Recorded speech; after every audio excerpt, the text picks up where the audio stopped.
చేసే ముందు ఒక విషయం చెప్పాడు. ఈరోజు ఒక రియల్ జరిగినటువంటి సంఘటన నేను చెప్తాను. రియల్ జరిగినటువంటి సంఘటన.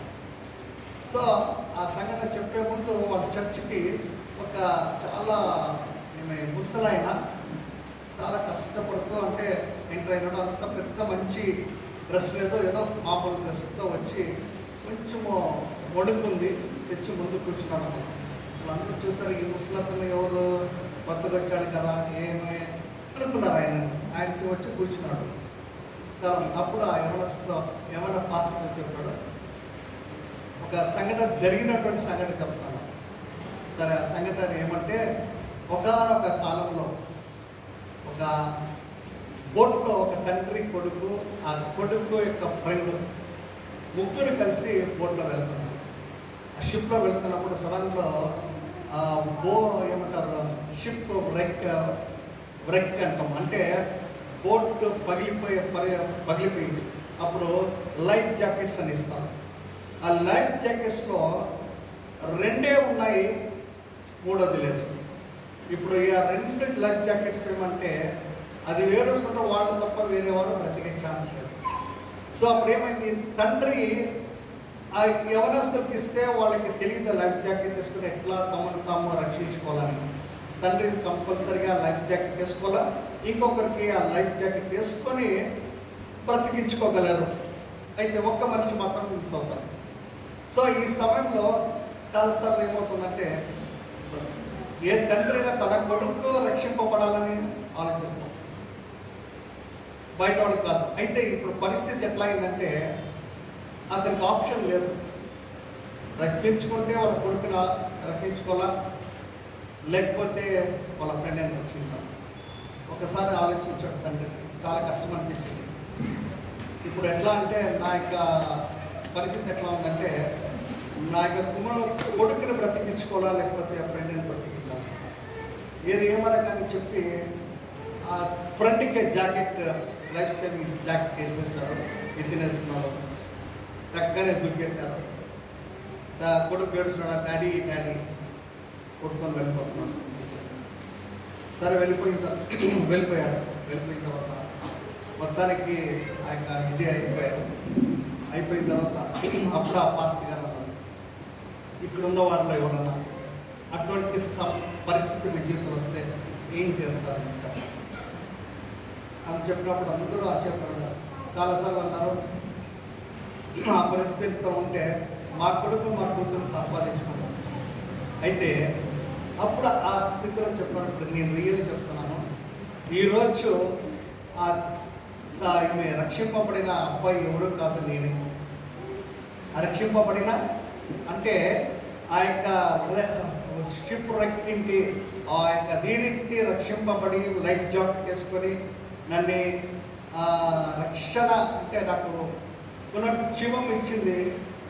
నా జీవితం నాకు ఇంకొకటి వచ్చిందంటే రక్షింపబడింది నేనే. అయితే ఈరోజు అనుకోవచ్చు, ఎవరు ఆ మనిషి, అటువంటి వ్యక్తి ఎవరంటే ఆ ముందున్న ఆ వ్యక్తిని చూపించారు. ఈయన నుండి ఈరోజు నేను రక్షింపబడ్డా. అప్పుడు ఈరోజు నేను కాదు ప్రసంగం చేసేది, ఈయన ప్రసంగం చేస్తానని పిలిచి ఆయన చేస్తున్నప్పుడు దాన్ని అతను ప్రసంగం చేశాడు. ఏమని తెలుసా, ఎస్, నేను దేవునికి సేవలో ఉన్నాను, సేవ చేస్తున్నాను, నాకు తెలుసు. నా జీవితంలో ఇది ఒక పరీక్ష కాలం వచ్చింది. నాకు తెలుసు ఏమంటే, నా కొడుకు రక్షింపబడ్డాడు, అయితే మా కొడుకు ఫ్రెండ్ వాడికి రక్షణలో లేడు. సో ఈరోజు నేను వాడిని వదిలేస్తే వాడు కరెక్ట్గా నరకానికి వెళ్తాడు. అయితే ఈరోజు నా కొడుకుని వదిలేసినానంటే వాడు పరలోకానికి వెళ్తాడు. నాకు ఆ గ్యారెంటీ ఉంది నాకు.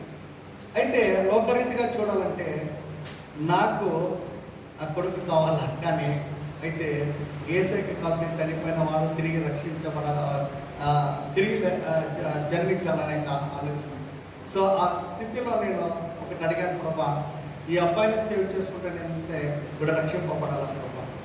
ఈరోజు ఆ రోజు చేసిన కార్యక్రమాన్ని ఆ యొక్క కార్యాన్ని బట్టి ఈరోజు ఆయన రక్షణ ఒకటే కాదు, ఈరోజు పాస్టర్ అయ్యి ఇంతమందిని పాస్టర్స్ చర్చిని నడిపిస్తున్నాను. అది సంతోషం. నా కొడుకు పరలోకంలో ఉన్నాడు, ఈరోజు ఈ యొక్క కొడుకు కూడా నాకు నిజంగా ఆత్మీయ కొడుకు మరియు నాకు ఇది అనేసి ఆ యొక్క విషయము అక్కడ చెప్పినప్పుడు whole church there in tears. నిజంగా అది చెప్పినప్పుడు నాకు అది విన్నప్పుడు చాలా ఆశ్చర్యమైంది. నిజంగా ఎవరు ఈ కాలంలో అట్లా చేస్తారు. సో ఆ రీతిగా అప్పుడు ఆయన చెప్పి నేను ఇప్పుడు చెప్పిన విషయం అదే మనకి ఏసై చెప్పాడని ఈ బ్రాడ్ మీ సాల్వేషన్ మెసేజ్. అంతవరకు చర్చిలో చాలామంది వచ్చి వెళ్ళేవారంట. ఏదో సాఫీగా అయితే ఆ రోజు ఆయన ప్రసంగం చేసి యేసుక్రీస్తు ఈ లోకానికి వచ్చింది, తన సొంత కుమారుని మన కొరకు ఇచ్చి చనిపోయాడు, చనిపోయి తిరిగి లేచాడు. అదే రీతిగా ఈరోజు మీలో ఉన్నవారు ఈరోజు ఇంకా రక్షింపబడకుండా ఏదో వస్తున్నారు వెళ్తున్నారు అన్నప్పుడు ఆ రోజు చర్చ్లో ఉండేవారు చాలామంది అప్పుడు తెలుసుకున్నారు. అంటే వాళ్ళు వస్తున్నారు వెళ్తున్నారు, రియల్ కమిట్మెంట్ ఉండలేదు. ఏదో జరిగిపోతున్న జీవితం. అయితే ఆ రోజు అందరూ యేసుక్రీస్తుని సొంత రక్షకుడు అంగీకరించడం కాదు, కానీ మా అంత మటుకు జీవిస్తామని నిర్ధారణ చేస్తున్నాను. హల్లెలూయా. సో ఈరోజు మన జీవితంలో కూడా అటువంటి నిర్ధారణ తీసుకుంటే ఏదో సాఫీగా జరిగిపోతుంది జీవిస్తున్నాం అనేది కాదు, కానీ దేవుని కొరకు జీవిస్తాం, దేవుని యొక్క రాజ్యం కొరకు జీవించే ఎంతోమందిని దేవుని కంటే నడిపించేవారుగా మనం ఉండేటట్లు మనము ప్రయత్నం చేస్తాం, ప్రార్థన చేస్తాం. హల్లెలూయా. ఓకే, వాక్యానికి వెళ్తాం. మనం అందరు కలుసుకుని ఈ సమయం మళ్ళీ మనం సిద్ధపరచుకుంటాం. Thank you Jesus. Thank you Jesus. Praise God. Gracious Heavenly Loving Father, we thank you, praise you Lord for your wonderful presence in our midst, God. Thank you for every testimony, O God. Thank you Lord, you are a faithful God. God who holds our future, O God. Father, many times though we are not faithful, O God, still you are faithful unto us. Thank you for your protection, for your love and compassion upon your children, O God.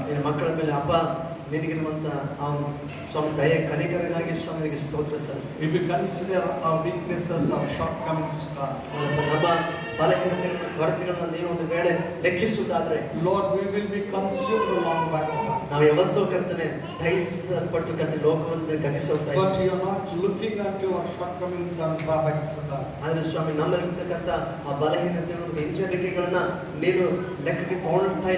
Lord, you are looking at us. One day or the other we are going to be changed persons, God.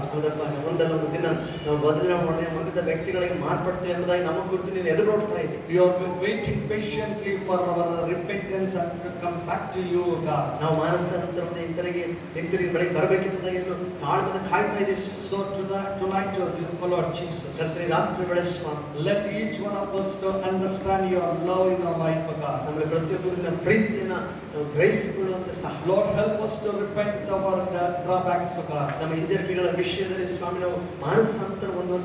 to again commit ourselves to you, God. So that we will be a witness unto your name, God. Not only a witness unto your name, God. We have to live a victorious life in our life, God. So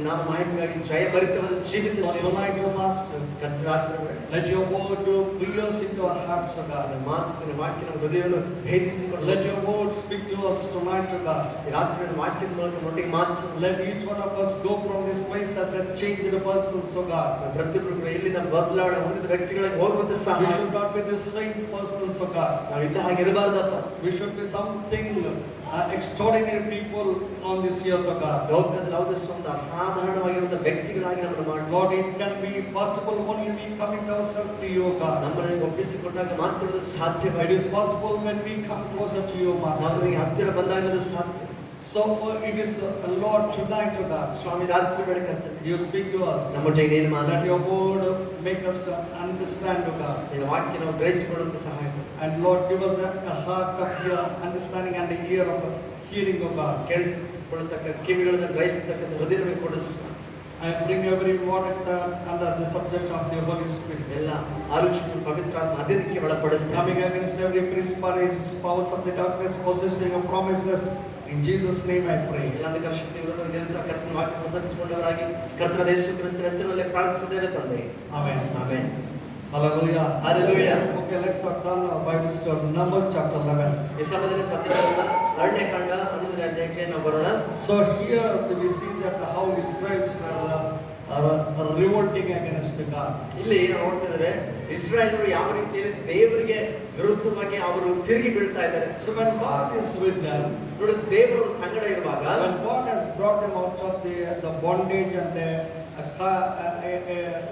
out of Egypt, ದೇವರು ಅವರನ್ನ ಬಂಧನದಿಂದ ಬಿಡಿಸಿ ಐಗುಪ್ತದಿಂದ ಹೊರಗಡೆ ಅವರನ್ನ ಬರಮಾಡಿದ ಮೇಲೆ, but when God was with them and enjoyed the presence of God every day, ಪ್ರತಿ ದಿನ ಕೂಡ ಅವರು ದೇವರ ಜೊತೆಗೆ ಇರುವುದನ್ನು ಗಮನಿಸ್ತಾ ದೇವರನ್ನು ಸಂತೋಷ ಪಡ್ತಾ ಇದ್ದಾರೆ. but they forgotten everything about what God has done in their life. ಆದ್ರೆ ಅವರ ಜೀವನದಲ್ಲಿ ದೇವರು ಏನ್ ಮಾಡಿದ್ನೋ ಅದನ್ನೆಲ್ಲ ಅವರು ಮರೆತು ಹೋಗಿದ್ದಾರೆ. But they are simply revolting against God. ಮತ್ತೆ ಅವರು ಹಾಗೆ ಸುಮ್ಮನೆ ದೇವರಿಗೆ ವಿರೋಧವಾಗಿ ತಿರುಗಿ They ಬೀಳುವವರಾಗಿದ್ದಾರೆ. were complaining against God in many ways. ಅನೇಕ ರೀತಿಯಲ್ಲಿ ದೇವರ ವಿರೋಧವಾಗಿ ಅವರು ಗುಣಗುಡ್ತಾ ಇದ್ದಾರೆ. So tonight we have to check up our lives whether we are like that.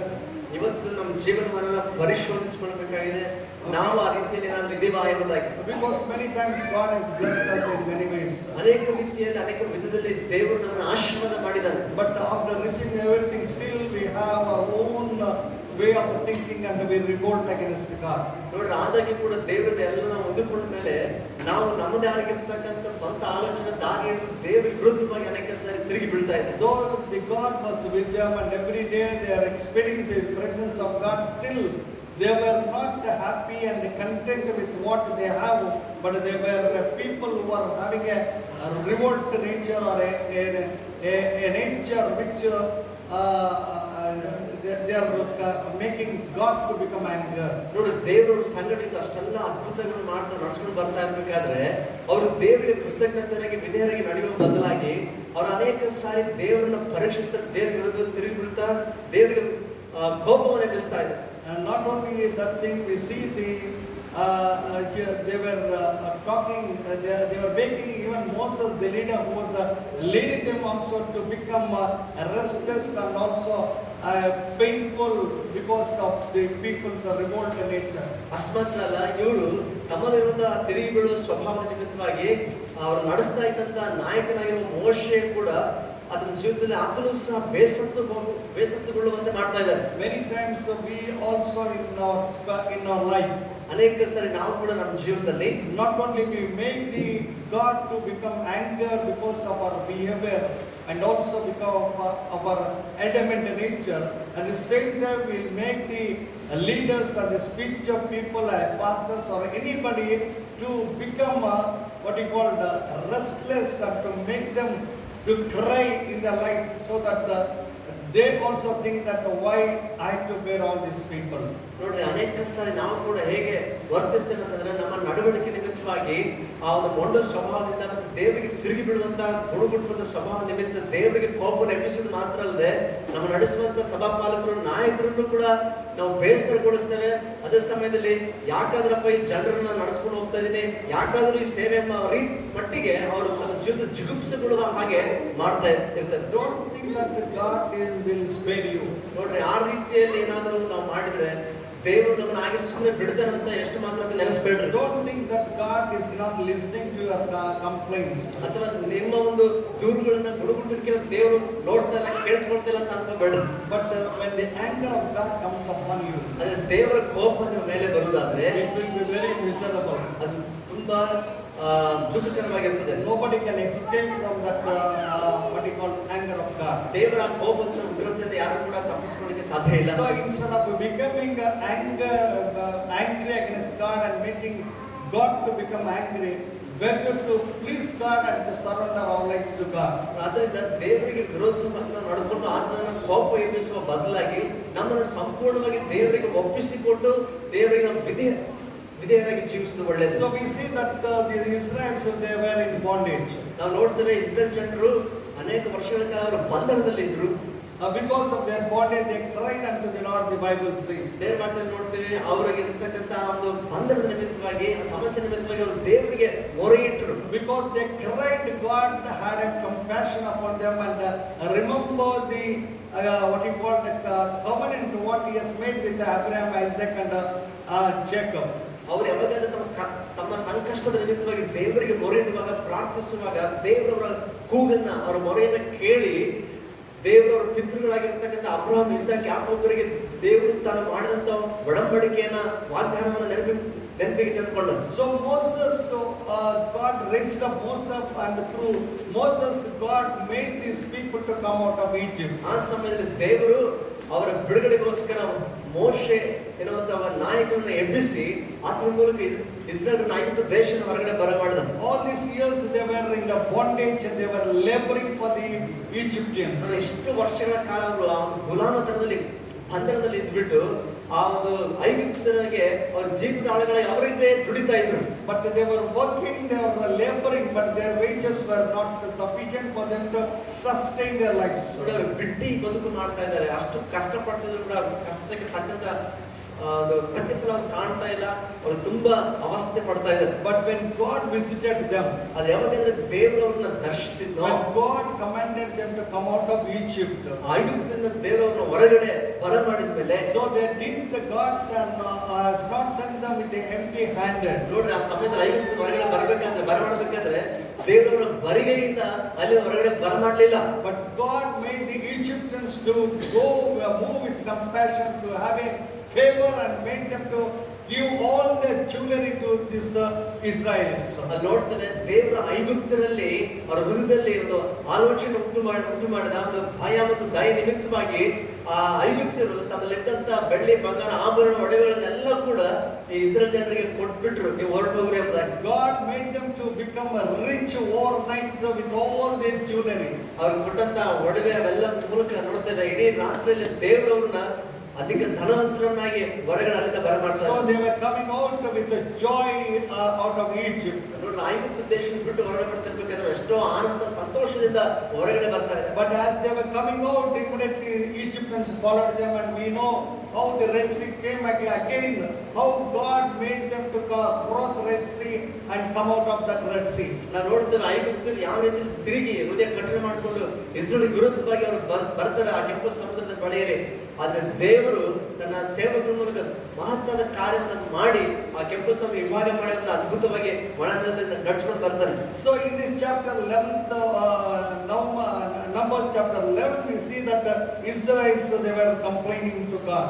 ಹೀಗೆ ದೇವರನ್ನ ನಡೆಸ್ಕೊಂಡು ಬರ್ತಾ ಇರ್ಬೇಕಾದ್ರೆ ಇಲ್ಲಿ ಅರಣ್ಯಕಾಂಡ 11ನೇ ಅಧ್ಯಾಯದಲ್ಲಿ ನೋಡ್ತೇವೆ, ಇಸ್ರೇಲ್ ಜನರು ದೇವರಿಗೆ ವಿರುದ್ಧವಾಗಿ ಅವರು ದೂರವನ್ನ ಮಾಡ್ತಾ ಇದ್ದಾರೆ. And when the people complained, it displeased the Lord, and the Lord heard it, and his anger was kindled, and the fire of the Lord burnt among them and consumed them that were in the uttermost parts of the camp. ಇಸ್ರಾಯೇಲರು ತಮಗೆ ದುರವಸ್ಥೆ ಪ್ರಾಪ್ತವಾಯಿತೆಂದು ಯೆಹೋವನಿಗೆ ಕೇಳಿಸುವಂತೆ ಗುಣಗುಟ್ಟುವವರಾದರು. ಅದಕ್ಕೆ ಆತನು ಕೋಪಗೊಂಡು ಅವರ ಮಧ್ಯದಲ್ಲಿ ಬೆಂಕಿಯನ್ನುಂಟು ಮಾಡಿದ್ದರಿಂದ ಪಾಳೆಯದ ಕಡೆ ಭಾಗದಲ್ಲಿದ್ದವರು ಸುಟ್ಟು ಹೋದರು.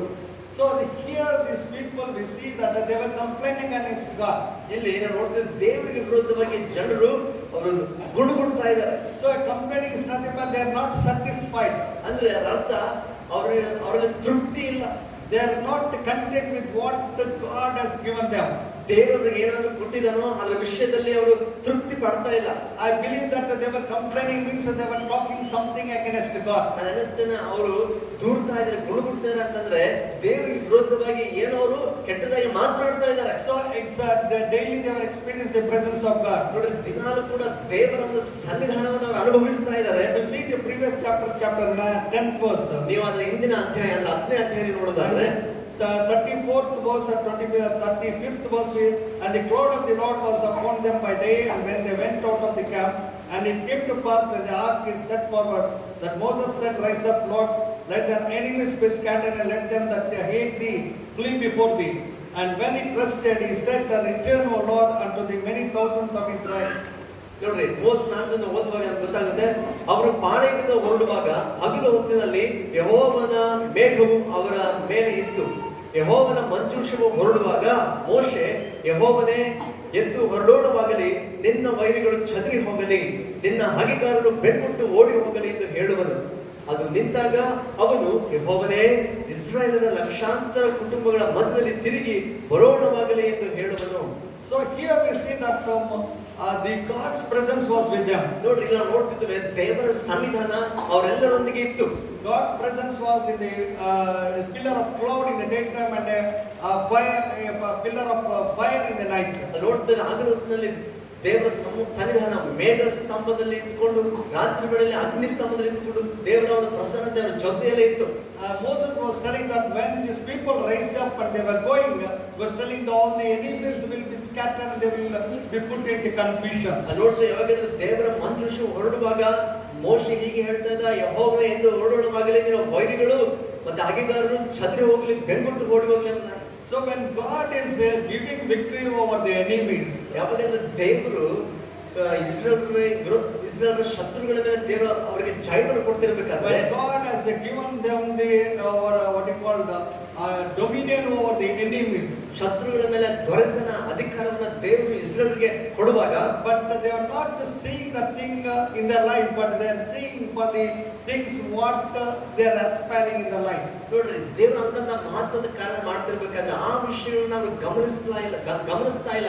ಬದಲಾಗಿ ಯಾವ್ದಾದ್ರು ಸಣ್ಣ ಸಣ್ಣ ವಿಷಯಗಳು ಕೊರತೆಗಳು ಉಂಟಾಗ್ತದೆ, ಅವರ ಆಸೆ ಪಡ್ತಿದ್ರ ಅಂತಗಳ ಮೇಲೆ, ಶಾರೀರಿಕ ವಿಷಯಗಳ ಮೇಲೆ ಮನಸ್ಸು ಇಡ್ತಾ ಇದ್ದಾರೆ. In many times we are also like that. ಅನೇಕ ಸಾರಿ ನಾವು ಅದೇ ರೀತಿಯಲ್ಲಿ ಇರ್ತೇವೆ.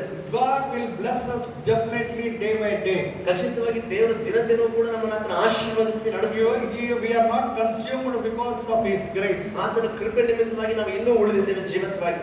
And God is enabled us to eat every day and sleep well. That is a blessing in our life. ಪ್ರತಿದಿನ ನಾವು ಚೆನ್ನಾಗಿ ಊಟ ಮಾಡಿ ರಾತ್ರಿ ಚೆನ್ನಾಗಿ ಆರಾಮ ನಿದ್ದೆ ಮಾಡ್ತಿದ್ದೀವಿ ಅಂತಂದ್ರೆ ನಿಜವಾಗಿಯೂ ದೇವರ ಮೇಲೆ ತೋರಿದ ಕೃಪೆಯಾಗಿದೆ. But always we will be complaining to God, telling that my neighbor is better than me. ಅದು ಅನೇಕ ಸಾರಿ ನಾವು ಈ ರೀತಿ ದೇವರ ವಿರುದ್ಧವಾಗಿ ದೂರ್ತಾ ಇರ್ತೀವಿ. ಏನಂತಂದ್ರೆ ನನಗಿಂತ ನನ್ನ ಅಕ್ಕಪಕ್ಕದವರು ಚೆನ್ನಾಗಿದ್ದಾರೆ, ಅವ್ರಿಗೂ ಬೇಸ್ ಬೀಳ್ತಿದ್ದಾರೆ, ನಾನು ಚೆನ್ನಾಗಿಲ್ಲ ಅನ್ನೋದು. We always will tell that they have that thing, I don't have this thing.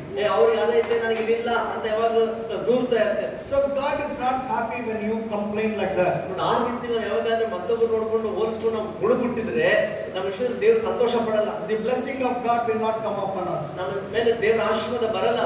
Always I will tell one thing in our life. ಯಾವಾಗಲೂ ಒಂದು ವಿಷಯನ ಹೇಳ್ತೇನೆ. When you don't have anything like what other people have, you say, Lord, you are going to give that thing one day in my life. Thank you. ನೀವು ನಿಮ್ಮ ಜೀವನದಲ್ಲಿ ಇತರರು ಹೊಂದಿಕೊಂಡಿದ್ದು ನಿಮ್ಮ ಹತ್ರ ಇಲ್ಲದೆ ಇರುವಾಗ ನಿಮ್ ಕೊರತೆ ನೋಡ್ಬಿಟ್ಟು ನೀವು ದೇವರಿಗೆ ಸ್ತೋತ್ರ ಮಾಡಿ ಹೇಳ್ರಿ, ದೇವ್ರೆ ಅವ್ರಿಗೆ ಕೊಟ್ಟಿದ್ದೀಯಾ, ನನಗೆ ಕೂಡ ಒಂದ್ ದಿವಸ ಕೊಡ್ತೀಯಾ, ನಿನಗೆ ಸ್ತೋತ್ರ ಅಂತ ಹೇಳ್ತಾ ಹೋಗ್ರಿ. When you tell like that, God will give you the better than what they have in your life. ನೀವು ಆ ರೀತಿ ಮತ್ತೊಬ್ಬರ ವಿಷಯದಲ್ಲಿ ನೀವು ಸಂತೋಷ ಪಟ್ಟು ದೇವರಿಗೆ ಸ್ತೋತ್ರ ಮಾಡಿ ಹೇಳ್ತಾ ಹೋದ್ರೆ ಒಂದ್ ದಿವಸ ಅವ್ರಿಗೆ ಇರ್ತಕ್ಕಂಥದಕ್ಕಿಂತಲೂ ಕೂಡ ಇನ್ನು ಅತ್ಯುತ್ತಮವಾದ ದೇವರಿಗೆ ಕೊಡ್ತಾರೆ. But when you complain and grumble and murmur, God will not bless your life. ಒಂದು ವೇಳೆ ಅದ್ರ ಬದಲಾಗಿ ನೀವು ಗುಣಗುಟ್ಟುವುದಾದ್ರೆ, ದೇವ್ರ ವಿರುದ್ಧವಾಗಿ ನೀವು ಮಾತನಾಡೋದು ದೂರುವುದಾದ್ರೆ ಎಷ್ಟು ಮಾತ್ರಕ್ಕೂ ದೇವರು ನಿಮ್ಮನ್ನು ಆಶೀರ್ವದಿಸೋದಿಲ್ಲ. That's why many times we don't receive the blessings of God because of our own mistakes. ಅದಕ್ಕೋಸ್ಕರ ಅನೇಕ ಸಾರಿ ನಮ್ಮ ಸ್ವಂತ ತಪ್ಪುಗಳ ನಿಮಿತ್ತವಾಗಿ ದೇವರ ಆಶೀರ್ವಾದ ನಾವು ನಮ್ಮ ಜೀವನದಲ್ಲಿ ಪಡ್ಕೊಳ್ತೇವೆ. Here the Bible says God was displeased when they complained against God. ಇಲ್ಲಿ ವಾಕ್ಯದಲ್ಲಿ ನೋಡ್ತೀವಿ, ಯಾವಾಗಾದ್ರೆ ದೇವರಿಗೆ ವಿರುದ್ಧವಾಗಿ ಅವರು ಗುಣಗುಟ್ಟಿದ್ರು ಅವ್ರ ವಿಷಯದಲ್ಲಿ ದೇವರು ಸಂತೋಷ ಪಡಲಿಲ್ಲ. And the second thing, God became anger. ಎರಡನೇ ವಿಷಯ ನೋಡ್ತೀವಿ, ದೇವರು ಅವ್ರ ವಿಷಯದಲ್ಲಿ ಅದನ್ನು ಕೋಪವುಳ್ಳವನಾದ. And when he became angry, ಯಾವಾಗಂದ್ರೆ ದೇವರು ಕೋಪಿಸಿಕೊಂಡ, the grace will go away from you. ಅವಾಗ ಏನಾಗುತ್ತೆ, ನಿಮ್ಮಿಂದ ದೇವರು ಅನುಗ್ರಹಿಸಿರುವ ಆ ಕೃಪೆ ಹೊರಟು ಹೋಗುತ್ತೆ. And you will be consumed. ಮತ್ತೆ ನೀವು ದಹಿಸಲ್ಪಡ್ತೀರಾ. Same thing happened. The fire of God came upon them and they consumed some of the people. ಇಲ್ಲಿ ನೋಡ್ತಿದ್ರೆ ಅದೇ ರೀತಿ ಆಯ್ತು. ಅಲ್ಲಿ ದೇವರಿಂದ ಹೊರಟಂತ ಬೆಂಕಿ ಆ ಒಂದು ಇಸ್ರೇಲ್ ಜನರಲ್ಲಿ ಪಾಳೆಯದ ಕಡೆ ಭಾಗದಲ್ಲಿದ್ದವರು ಅದರ ಮೂಲಕ ಸುಟ್ಟು ಹೋದ್ರೆ, at least they should have realized that the other people should have realized that we should not make the same mistake. ಮತ್ತೆ ಆ ಸಮಯದಲ್ಲಿ ಆದ್ರೂ ಇತರರು ಅದನ್ನ ನೋಡಿದ ಇತರರಾದ್ರೂ ಎಚ್ಚೆತ್ಕೋಬೇಕಾಗಿತ್ತು, ಅವ್ರು ಮಾಡೋ ತಪ್ಪನ್ನ ಮತ್ತೆ ಪುನಃ ಮಾಡಬಾರದು ಎಂಬುದಾಗಿ. But when the fire was come upon them and consumed, they cried unto the Moses, and Moses prayed for the Lord, and the fire was quenched. ನೋಡ್ರಿ, ಅವ್ರು ಯಾವಾಗಾದ್ರೆ ಮೋಶೆ ಹತ್ರ ಬಂದು ಅವ್ರು ಕೇಳ್ಕೊಂಡಾಗ ಮೋಶೆ ಅವ್ರಿಗೋಸ್ಕರ ಪ್ರಾರ್ಥನೆ ಮಾಡಿದ, ಬೆಂಕಿ ಆರೋಯ್ತು. And we see that that place is called Tabera. ಅವಾಗ ನೋಡ್ತೇವೆ ಆ ಒಂದು ಸ್ಥಳಕ್ಕೆ ಈ ಹೆಸರು ಬಂತು ತಬೇರ ಎಂಬುದಾಗಿ. So because the fire of the Lord has burned them. ಯಾಕಂತಂದ್ರೆ ಅಲ್ಲಿ ನೋಡ್ತೇವೆ ದೇವರು ಉಂಟು ಮಾಡಿದ ಬೆಂಕಿ ಅವರ ಮಧ್ಯದಲ್ಲಿ ಉರಿಯಿತು, ಅದಕ್ಕೋಸ್ಕರ. So after seeing the anger of God in their life, ಅವ್ರ ಜೀವನದಲ್ಲಿ ದೇವರ ಕೋಪವನ್ನು ಅವರು ನೋಡಿದ ಮೇಲೆ, ರುಚಿ ನೋಡಿದ ಮೇಲೆ, how the people have been consumed because they have murmured and complained against God. ಅವರು ದೇವರ ವಿರುದ್ಧ ಗುಣಗುಟ್ಟಿದ್ದಕ್ಕಾಗಿ ಮಾತನಾಡಿದ್ದಕ್ಕಾಗಿ ಯಾವ ರೀತಿ ಜನ ಅವತ್ತು ದೇವರ ಬೆಂಕಿ ಇಂದ ಸುಟ್ಟು ಹೋದ್ರು ಅದನ್ನು ನೋಡಿದ ಮೇಲೆ The other people should have learned a lesson in their life. ನೋಡಿ ಇತರ ಜನರು ಅದನ್ನು ನೋಡಿ ಇತರ ಜನರು ತಮ್ಮ ಜೀವನದಲ್ಲಿ ಗುಣಪಾಠ ಕಲಿಬೇಕಾಗಿತ್ತು. The other people should have made themselves right with God and they should correct themselves and to live a pleasant or a life which pleases God. ಇತರ ಜನರನ್ನು ನೋಡಿ ತಮ್ಮ ಜೀವನವನ್ನ ಕ್ರಮಪಡಿಸ್ಕೋಬೇಕಾಗಿತ್ತು, ಸರಿಪಡಿಸ್ಕೋಬೇಕಾಗಿತ್ತು. ಆ ಮೂಲಕ ದೇವರು ಮೆಚ್ಚುವ ರೀತಿಯಲ್ಲಿ ಅವರು ಮುಂದೆ ಜೀವಿಸಬೇಕಾಗಿತ್ತು. But instead of becoming like that, the fourth verse says, and the mixed multitude that was among them fell a lusting, and the children of Israel also wept again and said, who shall give us flesh to eat? ನೋಡಿ, 4ನೇ ವರ್ಷದಲ್ಲಿ ನೋಡ್ತೇವೆ ಅವರು ಯಾವ ರೀತಿಯಲ್ಲಿ ಮತ್ತೆ ತಿರುಗಿ ಪಾಪ ಮಾಡ್ತಾ ಇದ್ದಾರೆ ದೇವರ ವಿರೋಧಿಗೆ. ಅವರ ಮಧ್ಯದಲ್ಲಿದ್ದ ಇತರ ಜನರು ಮಾಂಸವನ್ನು ಆಶಿಸಿದರು, ಇಸ್ರಾಯೇಲರು ಕೂಡ ತಿರುಗಿ ಹತ್ತುಕೊಂಡು. So here we see that these people, ಇಲ್ಲ ನೋಡ್ತದೆ ನೋಡ್ರಿ, ಇಸ್ರೇಲಿ ಜನರು the Bible said they were lusting. ಅವರು ಆಸೆ ಪಡ್ತಾ ಇದ್ದಾರೆ. You know what is lust? ಆಸೆ ಅಥವಾ ದುರಾಸೆ ಅಂದ್ರೆ ಏನು ನಿಮಗೆ ಗೊತ್ತಿದೆ. So when you want the things more than what you are actually needed, that is called lust. ನಿಮಗೆ ಎಷ್ಟು ಬೇಕೋ ಅಷ್ಟಲ್ಲದೆ ಅದಕ್ಕಿಂತ ಹೆಚ್ಚಾಗಿ ಮಿತಿ ಮೀರಿ ಬಯಸುವಂಥದ್ದು, ಆಸೆ ಪಡುವಂಥದ್ದು ಏನಂತ ಅದೇ ದುರಾಸೆ ಅಂತ ಹೇಳ್ತೀವಿ. So here they were not in hunger. ಇಲ್ಲಿ ನಾವು ಗಮನಿಸಿದ್ರೆ ಅವ್ರು ಯಾರು ಕೂಡ ಹಸಿವೆಯಲ್ಲಿ ಇಲ್ಲ.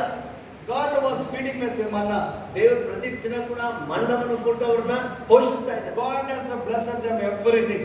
ಎಲ್ಲ ವಿಷಯವನ್ನು ದೇವರು ಅನುಗ್ರಹಿಸೋರು ಆಶೀರ್ವದಿಸಿದ್ದಾರೆ. But they are not satisfied with that. ಆದರೆ ಅದರಿಂದ ಅವರು ತೃಪ್ತಿ ಪಡ್ತಾ ಇಲ್ಲ. Now they are telling to God. ಈಗ ಅವರು ದೇವರಿಗೆ ಹೇಳ್ತಾ ಇದ್ದಾರೆ, They cried, it seems. ಅವರಲ್ಲಿ ಆಳ್ತಾ ಇದ್ದಾರೆ ನೋಡ್ರಿ. They are crying for biryani. ಎದಕ್ಕೋಸ್ಕರ ಆಳ್ತಾ ಇದ್ದಾರೆ, ಓಡಾಡ್ತಾ ಇದ್ದಾರೆ? ಬಿರಿಯಾನಿ ಊಟ ಇಲ್ಲ ಅಂತ. They are crying for the flesh to eat. ನೋಡಿ, ಮಾಂಸಾಹಾರ ಬೇಕು ನಮಗೆ ಅಂತ ಅವ್ರು ಅದಕ್ಕೋಸ್ಕರ ಓಡಾಡ್ತಾ ಇದ್ದಾರೆ. Many times we are also like that. ಅನೇಕ ಸರಿ ನಾವು ಹಾಗೆ ಹೇಳ್ತೀವಿ. If Sunday no mutton, it is not a Sunday. ಒಂದ್ ವೇಳೆ ಭಾನುವಾರ ಮಟನ್ ಇಲ್ಲ ಅಂತಂದ್ರೆ ಅದು ಭಾನುವಾರನೇ ಅಂತ ಕಾಣಲ್ಲ ಅವತ್ತು. By chance, if anybody invites you for Sunday for a party, ಇವತ್ತು ಇರೋದು ಏನು ಅನ್ಕೊಂಡಿವೆ? As if this is meant only to eat mutton. ಯಾರಾದ್ರೂ ಭಾನುವಾರ ಪಾರ್ಟಿಗೆ ಫಂಕ್ಷನ್ ಕರೆದ್ರೆ ಅವ್ರ ಜನರ ಭಾವನೆ ಹೆಂಗಿರುತ್ತಂತಂದ್ರೆ ಭಾನುವಾರ ಬಂತಲ್ಲ, ಭಾನುವಾರ ಕೇಟಾಯಿಸಿದೆ ಮಾಂಸಾಹಾರಕ್ಕೋಸ್ಕರ ಅದು ಬೇಕನ್ನೋ ರೀತಿಯಲ್ಲಿ ಭಾವನೆ ಇರ್ತದೆ. Where it is written in the Bible that on Sunday you have to eat mutton? Bible ಎಲ್ಲ ಎಲ್ಲಿ ಬರೆದ್ಬಿಟ್ಟಿದೆ ಹೇಳಿ, ಭಾನುವಾರ ಮಟನ್ ತಿನ್ಬೇಕಂದ್ರೆ ರೈತ. So many times we are doing the same mistakes in our life. ನಾವು ಕೂಡ ಅನೇಕ ಸರಿ ನಮ್ಮ ಜೀವನ ಅದೇ ತಪ್ಪು ಮಾಡ್ತಾ ಇದೀವಿ. Even not only you, all the pastors are also like that. ನೀವು ಅಂತ ಅಲ್ಲ, ಆಸ್ತಿ ಕೂಡ ಅದೇ ರೀತಿಯಲ್ಲಿ. One time one congregation was telling, ಒಂದ್ಸಾರಿ ಒಬ್ಬ ಸಭೆಗೆ ಹೇಳ್ತಾ ಇದ್ದೀಗೆ, not here in Andhra. ಇಲ್ಲೆಲ್ಲ ಆಂಧ್ರದಲ್ಲಿ. Our pastor, when he comes to the house, at least 4 varieties of mutton, flesh, what you call non-veg should be there. ಅವ್ರು ಹೇಳ್ತಾ ಇದ್ರಂತೆ ಆ ಸಭಿಕರು, ಒಂದು ವೇಳೆ ಅವ್ರ ಪಾಸ್ಟರ್ ಅವ್ರ ಮನೆಗೆ ಒಂದು ಬಂದಾರ ಅಂತಂದ್ರೆ ಅವ್ರ ಮನೆಯಲ್ಲಿ 4 ರೀತಿಯ ಮಾಂಸ ಆಹಾರ ಇರ್ಬೇಕಂತ. Otherwise he will not be happy. ಇಲ್ಲ ಅಂತಂದ್ರೆ ಅವ್ರು ಸಂತೋಷನೇ ಪಡೋದಿಲ್ಲ. See what kind of ministry, what kind of pastors. ನೋಡಿ ಎಂತ ಸೇವಕರಂದ್ರೆ ಎಂತ ರೀತಿಯ ಸೇವೆ ಮಾಡ್ತಾ ಇದ್ದಾರೆ. That's why their Madhya Pradesh becomes very big one. ಅದಕ್ಕೆ ಅವರು ಹೊಟ್ಟೆ ಅಷ್ಟು ತುಂಬಾ ಬೆಳೆದು ಬಿಟ್ಟಿರ್ತದೆ ಪಾಸ್ಟರ್ ಹೊಟ್ಟೆ. One day definitely they will burst out and they will die. ಒಂದ್ ದಿವಸ ಅಷ್ಟು ತುಂಬಾ ಬೆಳೀತಂತೆ, ಎಷ್ಟು ಮಟ್ಟಿಗೆ ಅಂದ್ರೆ ಅದು ಹೊಡೆದೋಗಿ ಸಾಯ್ಬೇಕಷ್ಟೇ. So my dear brothers and sisters, ಪ್ರಿಯ ಸಹೋದರ ಸಹೋದರಿ, very happily we are now laughing. I am happy. ಎಷ್ಟು ದೇಶಪಟ್ಟು ನಗ್ತಾ ಇದ್ದೀವಿ. But don't think about only fleshly things in our life. ಅದ್ರ ದುಃಖಕರವಾದ ವಿಷಯ ಏನಂತಂದ್ರೆ ಈ ರೀತಿಯಲ್ಲಿ ಬರೇ ಮಾಂಸಾಹಾರನ ಶಾರೀರಿಕ ವಿಷಯಗಳನ್ನ ಬಯಸುವುದಾದ್ರೆ, See, when God wanted to give, He will give. ನಾವು ಒಂದು ಅರ್ಥ ಮಾಡ್ಕೊಳ್ಬೇಕು, ದೇವರು ನಮಗೆ ಅದು ಕೊಡ್ಬೇಕಂತ ಇದ್ರೆ ಅದು ಕೊಟ್ಟೆ ಕೊಡ್ತಾನೆ. One preacher was telling, without biryani daily I won't eat any other things. ಒಬ್ರು ಪ್ರಸಂಗಿಕರು ಹೇಳ್ತಿದ್ರಂತೆ, ದಿನ ಮಾಂಸಾಹಾರ ಇಲ್ಲ ಅಂತಂದ್ರೆ ನಾನು ಊಟ ಮಾಡಲ್ಲ ಅಂತ ಹೇಳ್ತಾನೆ. So that I know one man of God like that.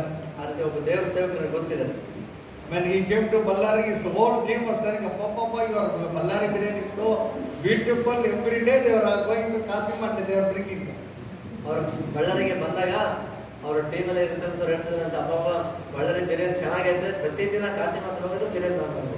So see, my dear brothers, ಪ್ರಿಯ ಸಹೋದರ ನೋಡ್ರಿ, and afterwards this pastor became very what he called, he had so many ailments afterwards. So ಆ ರೀತಿನ ಅವ್ರು ಇದ್ರು, ಆದ್ರೆ ಕೊನೆಗೆ ಅನೇಕ ರೀತಿಯ ರೋಗಗಳಿಗೆ ತುತ್ತಾದವರು. And now he was not eating anything, very strict to diet. ಈಗ ಅಂದ್ರೆ ಏನು ಇರ್ತಾ ಇಲ್ಲ, ಬಹಳ ಡಯಟ್ ಮೇಂಟೈನ್ ಮಾಡ್ತಾರೆ. Because cholesterol level will go up. ಇಲ್ಲಪ್ಪ ಅಂತಂದ್ರೆ ದೇಹದ ಕೊಬ್ಬಿನಾಂಶ ಜಾಸ್ತಿ ಬೆಳೆದು ಬಿಡುತ್ತಲ್ಲ. So one thing I tell you, take the things when God gives, God will bless you. ಒಂದು ವಿಷಯ ಹೇಳ್ತೀವಿ, ದೇವರು ನಮಗೆ ಅದನ್ನು ಕೊಡುವಾಗ ಅದನ್ನ ನಾವು ತೆಗೆದುಕೊಳ್ಳೋಣ, ದೇವರ ಆಶೀರ್ವಾದ ನಮ್ಮ ಮೇಲೆ ಇರ್ತದೆ. And eat what God gives in your house, that will be a blessing, that will be healthy food. ಮತ್ತೆ ದೇವರು ಮನೆಯಲ್ಲಿ ನಿಮಗೇನು ಕೊಟ್ಟಿದ್ದಾನೋ ಅದ್ರ ಜೊತೆ ಊಟ ಮಾಡ್ರಿ. ದೇವರು ಅದಕ್ಕೆ ಆರೋಗ್ಯಕರವಾಗಿ ದೇವರು ಅದನ್ನ ಆಶೀರ್ವದಿಸ್ತಾನೆ. Don't think the Zomato is there, let all pizzas, burgers will come to your house. Zomato ಆಯ್ತು ಅಂತ ಹೇಳಿ ಮನೆಗೆಲ್ಲ ಆರ್ಡರ್ ಮಾಡಿದ ಪಿಜ್ಜಾಗಳು ಬರಗಳು ಬರ್ತಾವ ಅಂತ ಅನ್ಕೋಬೇಡ್ರಿ. It is a junk food, I will tell you. ಹೇಳ್ತೀನಿ, ಅದು ಕಲುಷಿತವಾಗಿರತಕ್ಕಂಥ ಒಂದು ವಿಷಪೂರಿತವಾದ ಆಹಾರ. You are taking a poison indirectly. ನಿಜ ಹೇಳ್ಬೇಕಂತಂದ್ರೆ ಅದನ್ನ ತೆಗೆದುಕೊಳ್ಳುವ ಪ್ರತಿಯೊಬ್ಬರು ಕೂಡ ಪರೋಕ್ಷವಾಗಿ ವಿಷವನ್ನು ಸೇವಿಸ್ತಾ ಇದ್ದಾರೆ. Once in a while if you taste, that is not a problem, but there are some people daily they are ordering and they are eating. ಯಾವಾಗೋ ಒಂದ್ಸಲ ಅಂತಂದ್ರೆ ಅಷ್ಟು ಸಮಸ್ಯೆ ಆಗಲ್ಲ, ಆದ್ರೆ ಕೆಲವರು ಇದ್ದಾರೆ ಪ್ರತಿ ದಿನ ಕೂಡ ಅದನ್ನ ಆರ್ಡರ್ ಮಾಡೋದು, ತರಿಸ್ಕೊಳ್ಳೋದು, ಆ ಪಿಜ್ಜಾಗಳು ತಿನ್ನೋದು. And you have to spend your money for the doctors. ಕೊನೆಗೆ ಏನಾಗುತ್ತೆ, ರೋಗ ತುತ್ತಾಗಿ ಹಣ ಎಲ್ಲ ವೈದ್ಯರಿಗೆ ಇಡಬೇಕಾಗುತ್ತೆ. Even the children, they are being spoiled because whatever they are asking, which parents are buying and giving them. ಮಕ್ಕಳು ಏನ್ ಕೇಳಿದ್ರು ಕೂಡ ತಂದೆ ತಾಯಿಗಳು ಅವರಿಗೆ ಕೊಡಿಸ್ಕೊಡ್ತೋದ್ರಿಂದ ಆ ಮಕ್ಕಳನ್ನು ಕೂಡ ಅವ್ರು ಹಾಳು ಮಾಡ್ತಾ ಇದ್ದಾರೆ. After eating kurkur, they are also becoming like a kurkur only. Very easily they are falling sick. Kurkure ತಿನ್ಸಿದ್ರೆ ಅವ್ರು ಕೂಡ ರೋಗ ತುತ್ತಾಗ್ತದ್ರೆ ಬೇಗನೆ ಏನೋ ಸಮಸ್ಯೆಗೆ ಗುರಿ ಆಗ್ತದೆ. So my dear brothers and sisters, ಪ್ರಿಯ ಸಹೋದರ ಸಹೋದರಿ, God has given us the wisdom. ದೇವರು ನಮಗೆ ಜ್ಞಾನ ಕೊಟ್ಟಿದ್ದಾನೆ. God has given us the wisdom to choose what is right, what is wrong. ಯಾವುದು ಸರಿಯಾದದು, ಯಾವುದು ತಪ್ಪು, ಯಾವುದು ಆರಿಸ್ಕೋಬೇಕು, ಯಾವುದು ಬೇಡ, ಆ ಜ್ಞಾನ ದೇವರನ್ನು ಕೊಟ್ಟಿದ್ದಾನೆ. I will tell you one thing, you are not living for other people. ಒಂದು ವಿಷಯ ಹೇಳ್ತೀನಿ, ನೀವು ಇನ್ನೊಬ್ಬರಿಗೋಸ್ಕರ ಜೀವಿಸ್ತಾ ಇಲ್ಲ. Don't live for the appreciation of other people. ಮತ್ತೊಬ್ಬರು ಹೊಗಳಬೇಕು, ಮೆಚ್ಕೋಬೇಕಂತ ಅದಕ್ಕೋಸ್ಕರ ಜೀವಿಸಬೇಡ್ರಿ. Think one thing, you should live for God, number one. ಒಂದು ವಿಷಯ ನೀವು ಯಾವಾಗಲೂ ಆಲೋಚನೆ ಮಾಡ್ರಿ, ನೀವು ಬದುಕಬೇಕಾಗಿದ್ದು ಮೊದಲನೇಗೆ ದೇವರಿಗೋಸ್ಕರ. Number two, you have to live for yourself for a healthy life. ಎರಡನೇದಾಗಿ ನೀವು ಆರೋಗ್ಯಕರವಾಗಿ ಕ್ಷೇಮವಾಗಿ ಇರಬೇಕಂದ್ರೆ ನಿಮಗೋಸ್ಕರ ನೀವು ಬದುಕಬೇಕಾಗಿದೆ. Healthy span is better, or healthy long span is better. ಬಹಳ ದೀರ್ಘಕಾಲ ಬದುಕೋದು ಚೆನ್ನಾಗ, ಆರೋಗ್ಯವಂತರಾಗಿ ಬದುಕೋದು ಚೆನ್ನಾಗ. So do you have you understood what I said? ನಾನು ಏನು ಹೇಳಿದ್ರೆ ಅರ್ಥವಾಯ್ತಾ? Many people will live for long time. ಅನೇಕ ಜನರು ಬಹಳ ಸಮಯದವರೆಗೆ ಬದುಕ್ತಾರೆ. 40 years they will be out the bedridden. ಆದ್ರೆ ಏನಾಗ್ತದೆ, 40 ವರ್ಷ ದಾಟಿದ ಮೇಲೆ ಅವರು ಮಂಚದಲ್ಲಿ ಮಲಗಿ ಬಿಡ್ತಾರೆ. Because of the medicine they are living. ಹಂಗೆ ಬದುಕ್ತಾರೆ. ಹೆಂಗೆ ಅಂತಂದ್ರೆ ಆ ಮಾತ್ರೆಗಳು ತಗೊಂಡು ಹಂಗೆ ಅದ್ರ ಮೂಲಕ ಬದುಕ್ತಾರೆ. Lastly you will fed up and they also will fed up. ಕೊನೆಗೆ ಏನಾಗುತ್ತೆ, ಅವರು ಉಪಚಾರ ಮಾಡೋರು ಬೇಸತ್ಕೊಂಡು ಹೋಗ್ತಾರೆ, ಅವ್ರಿಗೂ ಕೂಡ ಚಿಕಿತ್ಸೆ ಬಂದ್ಬಿಡುತ್ತೆ. But when you live a healthy life, ಆದ್ರೆ ಒಂದು ಆರೋಗ್ಯಕರವಾಗಿರ್ತಕ್ಕಂಥ ಜೀವನ ನೀವು ಜೀವಿಸುವುದಾದ್ರೆ, and you will be blessing to other people and you will be blessing to yourself, and God will be glorified in your life. ನೋಡ್ರಿ, ನೀವು ಅವಾಗ ಇತರರಿಗೂ ಆಶೀರ್ವಾದಕರವಾಗಿರ್ತೀರಿ, ಮತ್ತು ನಿಮ್ಮೊಟ್ಟಿಗೆ ನೀವು ಆಶೀರ್ವಾದಕರವಾಗಿರ್ತೀರಿ, ಮತ್ತು ನಿಮ್ಮ ಮೂಲಕ ದೇವರಿಗೆ ಮಹಿಮೆ ಆಗ್ತದೆ. So my dear brothers and sisters, ಅದರ ಪ್ರಿಯ ಸಹೋದರ ಸಹೋದರಿ, that is not my message. I don't know why God made me to speak like that. ಇದು ನನ್ನ ಸಂದೇಶದ ಭಾಗವಾಗಿರಲಿಲ್ಲ, ಆದ್ರೆ ನನಗೆ ಗೊತ್ತಿಲ್ಲ ಯಾಕೆ ದೇವರ ವಿಷಯ ಮಾತಾಡ್ಲಿಕ್ಕೆ ಅಂತ. Because sometimes God wanted to talk to us in a special way, for us to rectify our lives. ನಮ್ಮ ಜೀವಿತವನ್ನ ಸರಿ ಮಾಡ್ಕೋಬೇಕು, ಕ್ರಮಪಡಿಸ್ಕೊಳ್ಬೇಕು. ಅದಕ್ಕೋಸ್ಕರ ಕೆಲವು ಸಾರಿ ದೇವರು ವಿಶೇಷವಾದ ರೀತಿಯ ಮಾಡಿ ಮಾತನಾಡ್ತಾರೆ. And they were weeping for the flesh, it seems. ಇಲ್ಲಿ ನಾವು ಗಮನಿಸ್ತೇವೆ, ಇಸ್ರೇಲ್ ಜನರು ಮಾಂಸಾಹಾರಕ್ಕೋಸ್ಕರ ಗೋಳಾಡ್ತಾ ಇದ್ದಾರೆ. And they were telling another thing what they were doing. They remembered the fish. ಇನ್ನೊಂದು ವಿಷಯ ಅವ್ರಿಗೆ ಬಾಯ್ ಬಿಟ್ಟು ಹೇಳ್ತಾರೆ ನೋಡ್ರಿ, ಅಲ್ಲಿ ಐಗುಪ್ತದಲ್ಲಿ ತಿಂತ ಇದ್ದಂತ ಮೀನು ನೆನಪಾಗ್ತಾ ಇದೆ ಅವ್ರಿಗೆ. Which we did eat in Egypt freely, the cucumbers and the melons and the leeks and the onions and the garlic. And now our soul is dried away. There is nothing at all beside this manna before our eyes. ಐಗುಪ್ತ ದೇಶದಲ್ಲಿ ನಾವು ಬಿಟ್ಟಿಯಾಗಿ ತಿನ್ನುತ್ತಿದ್ದ ಮೀನು, ಸೌತೆಕಾಯಿ, ಕರ್ಬೂಜು, ಉಳ್ಳಿಗಡ್ಡೆ, ನೀರುಳ್ಳಿ, ಬೆಳ್ಳುಳ್ಳಿ, ಇವು ನೆನಪಿಗೆ ಬರುತ್ತವಲ್ಲ. ಇಲ್ಲಿ ಆದರೂ ನಮ್ಮ ಜೀವ ಬತ್ತಿ ಹೋಯಿತು, ಈ ಮನ್ನವೇ ಹೊರತು ನಮಗೆ ಇನ್ನೇನು ಸಿಕ್ಕಲಿಕ್ಕಿಲ್ಲ ಅಂದುಕೊಳ್ಳುತ್ತಿದ್ದರು. So here these people, they were telling me to eat everything freely, as at any time they had anything free. ಇಲ್ಲ ನೋಡ್ರಿ, ಅವ್ರು ಹೇಳ್ತಾ ಇದ್ದಾರೆ, ಐಗುಪ್ತ ದೇಶದಲ್ಲಿ ಅವ್ರು ಎಲ್ಲಾದ್ರೂ ಉಚಿತವಾಗಿ ಏನೋ ತಿಂತಿದ್ರ? They has to labor, they had to earn their bread. ಅವರು ಒಂದು ದಿವಸ ಊಟ ಮಾಡ್ಬೇಕಂದ್ರೆ ಅದಕ್ಕೋಸ್ಕರ ಬಿಟ್ಟಿ ಬದುಕು ಮಾಡ್ಬೇಕಾಗಿತ್ತು. And because the Bible says as they were multiplying, the Pharaoh made this all maids to go away from the family, work for months together, but still God blessed them and they were multiplying, it seems. ಅಲ್ಲಿ ನೋಡ್ತೇವೆ, ಅವರು ಸಂಖ್ಯೆಯಲ್ಲೇ ದ್ವಿಗುಣವಾಗ್ತಾ ಹೆಚ್ಚುತ್ತಾ ಆಗ್ಬೇಕಾದ್ರೆ furrow ಏನ್ ಮಾಡ್ತಾ ಇದ್ದ, ಅವ್ರ ಪುರುಷರೆಲ್ಲರನ್ನ ಕೆಲಸಕ್ಕೋಸ್ಕರ ಕುಟುಂಬಗಳಿಂದ ದೂರ ಮಾಡಿಬಿಡ್ತಾ ಇದ್ದ. ಆದ್ರೂ ಕೂಡ ದೇವರನ್ನ ಆಶೀರ್ವಾದ ಮೇಲೆ ಇದಕ್ಕೋಸ್ಕರ ಅವರು ಅಭಿವೃದ್ಧಿ ಆಗ್ತಾ ಹೆಚ್ಚುತ್ತಾ ಬಂದ್ರು. But they were now telling that we used to eat everything freely. ಅದು ಈಗ ಅಲ್ಲಿ ನೆನೆಸ್ಕೊಂಡು ಹೇಳ್ತಾ ಇದ್ರೆ, ಅವಾಗ ನಾವೆಲ್ಲ ಸುಮ್ಮನೆ ಹಂಗೆ ಉಚಿತವಾಗಿ ಇವೆಲ್ಲ ಸಿಗ್ತಾ ಇದ್ವಿ ಅಂತ. So many times we are not happy and content with what we have. ಅನೇಕ ಸಾರಿ ದೇವರು ನಮಗೆ ಏನು ಕೊಟ್ಟಿದ್ದಾನೋ ಆ ವಿಷಯದಲ್ಲಿ ನಾವು ಸಂತೋಷ ಪಡ್ತಾ ಇಲ್ಲ ಅಥವಾ ತೃಪ್ತಿಯಾಗಿ ಜೀವಿಸ್ತಾ ಇಲ್ಲ. Many times I have seen many women complaining to the husband, telling that my in-law, my nine, simply they are giving most of things to the husband. ಕೆಲವು ಸಾರಿ ಏನಾಗ್ತದೆ, ಹೆಣ್ಮಕ್ಳು ಮನೆಯಲ್ಲಿ ಮದುವೆ ಆದ್ಮೇಲೆ ಗಂಡನ ಹತ್ರ ಕಂಪ್ಲೇಂಟ್ ಮಾಡ್ತಾರೆ, ದೂರ ಹೇಳ್ತಾ ಇರ್ತಾರೆ. ಏನಂತಂದ್ರೆ, ನಮ್ಮಪ್ಪ ನಮ್ಮ ಮನೆಯಲ್ಲಿ ತೋರ್ ಮನೆಯಲ್ಲಿ ಹಂಗ್ ತರ್ತದೆ, ಹಿಂಗ್ ತರ್ತದೆ, ನೀನೇನ್ ತರ್ತದೆ ಅಂತ ಪ್ರಶ್ನೆ ಮಾಡ್ತಿರ್ತಾರೆ. So like that, when you talk like that, God will not give anything to you. ಒಂದು ವೇಳೆ ದಿನ ಆ ತರ ಏನಾದ್ರು ಕಂಪ್ಲೇಂಟ್ ಮಾಡಿದ್ರೆ ಅಥವಾ ದೂರ ಇದ್ರೆ, ಹುಡುಗುಟ್ಟಿದ್ರೆ ದೇವರಿಗೆ ಏನೋ ಕೊಡೋದಿಲ್ಲ. Be content and thank God. God will bless you and definitely what you desire, God will give to you. ಆದ್ರೆ ನಿಮಗೆ ಏನು ಇದೆಯೋ ದೇವರು ಕೊಟ್ಟಿದ್ದರಲ್ಲಿ ತೃಪ್ತರಾಗಿರ್ರಿ. ಸೊ ದೇವರನ್ನ ಆಶೀರ್ವದಿಸ್ತಾನೆ. ಅದ್ಭುತವಾಗಿ ದೇವರ ಕಾರ್ಯ ಜೀವಿತ ನೋಡ್ತೀರಾ. And 10th verse we see that Moses heard the people weep throughout their families, every man in the door of his tent, and the anger of the Lord was kindled greatly. Moses was also displeased.